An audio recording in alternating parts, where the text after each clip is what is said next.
మీరేం చెప్పబోతున్నారో నాకు తెలుసు. భాను నా మనసులో లేదు. నీ మెళ్ళో 3 ముళ్ళు వేసిన వెంటనే భాను నా మనసులోంచి తీసేశాను. నా మనసులో నీకు మాత్రమే స్థానం ఉంది.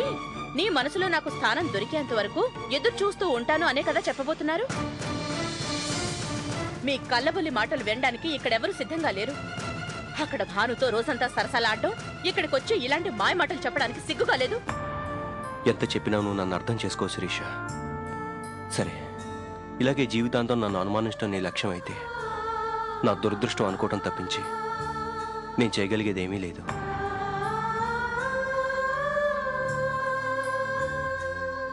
మైకేల్, నేను సిఐ రామచంద్ర మాట్లాడుతున్నాను. చెప్పండి సార్. థ్యాంక్స్ మైకేల్, మా డ్యూటీ నువ్వు చేశావు. పర్లేదు సార్. అయినా నా ఫ్రెండ్ నాన్నగారిని కాపాడాల్సిన బాధ్యత నాకు కూడా ఉంది కదా. ఏదేమైనా you did a fantastic job. మా పోలీసులు సాధించలేని నువ్వు సాధించావు. I really appreciate you. Thank you sir. Michael, ఇంకో ముఖ్యమైన విషయం.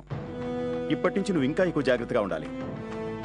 అప్పుడు భానుని, ఇప్పుడు వాళ్ళ నాన్నని పృథ్వీ నుంచి కాపాడి వాడికి బద్ధశత్రువయ్యావు. ఇప్పుడు వాడి దృష్టి అంతా నీ మీదే ఉంటుంది. నా గురించి మీరేం వర్రీ కావద్దు సార్. నా జాగ్రత్తలో నేను ఉంటాను. ఓకే.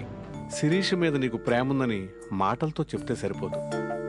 నీ ప్రేమను తనకి అర్థమయ్యేలా చేతల్లో చూపించు. పెళ్ళే ఇన్నాళ్ళు అయింది కదా, ఒక్కరోజైనా 3 మల్లెపూలు తీసుకెళ్ళావా? ఒక పట్టు చీర కొన్నావా? కనీసం ఒక బంగారు నెక్లెస్ గిఫ్ట్గా ఇచ్చావా? ఏ భార్య అయినా తన భర్త తన గురించి ఆలోచిస్తూ తనే లోకంగా ఉండాలని కోరుకుంటుంది. గుండెని చదివి మంచి డాక్టర్ అయ్యావు చక్రి. అలాగే మనసును చదివి మంచి భర్త అనిపించుకో. అర్థమైంది అంకుల్, మీరు చెప్పినట్టే చేస్తాను.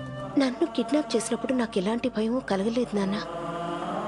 నా వల్ల ఎవరికీ సంతోషం లేనప్పుడు నా ప్రాణాలు పోతే మాత్రం నష్టం ఏమిటి అనుకున్నాను.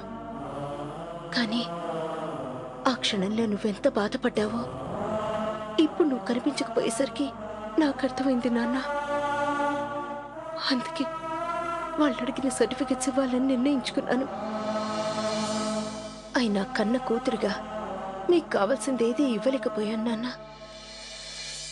ఏ తండ్రైనా ఈ వయసులో కూతురు జీవితాన్ని చూసి సంతోషంగా గడపాలి అనుకుంటాడు. కానీ నా వల్ల ఒక్క రోజైనా సంతోషంగా ఉన్నావా నాన్న? నాకొచ్చిన కష్టాలు చూసి బాధపడ్డావు, లేదంటే నా వల్ల వచ్చిన కష్టాలకి బలి కావటం.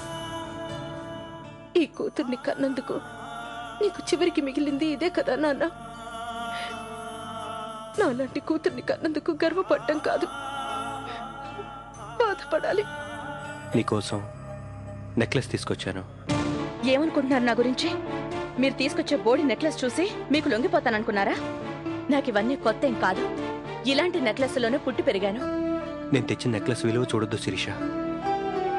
దానిలో ఉన్న నా ప్రేమను చూడు. భర్తగా నీకెంత దగ్గర కావాలని చూస్తున్నా. నువ్వు నాకంత దూరంగా వెళ్తున్నావు శిరీష. నీ మనసులో అపోహలన్నీ తొలగించడానికి ఇంతకంటే ఏం చేయాలో నాకు అర్థం కావట్లేదు. Hello. Happy birthday Michael. Thanks Banu.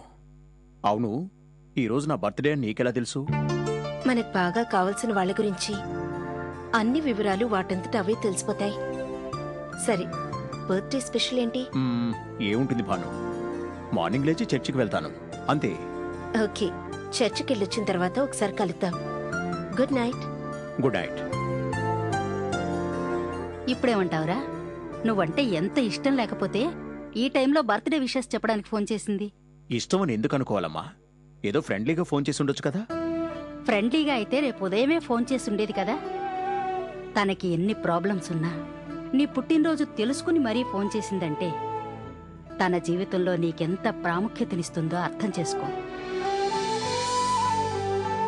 Bhanu ఉన్న పరిస్థితుల్లో నీ ఇష్టాన్ని బయటపెట్టడం బాగోదని నువ్వు ఆలోచిస్తున్నట్టే నువ్వున్న పరిస్థితుల్లో తన ఇష్టాన్ని బయటపెట్టడం బాగోదని భాను కూడా అనుకుంటుందేమో.